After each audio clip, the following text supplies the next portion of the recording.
أعوذ بالله من الشيطان الرجيم. بسم الله الرحمن الرحيم.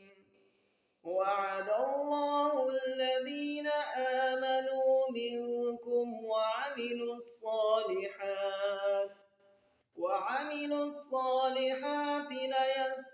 ليستخلفنهم في الأرض كما استخلف الذين من قبلهم وليمكنن لهم دينهم الذي ارتضى لهم وليبدلنهم من بعد خوفهم أمنا يعبدونني لا يشركون بي شيئا ومن كفر بعد ذلك فأولئك هم الفاسقون. صدق الله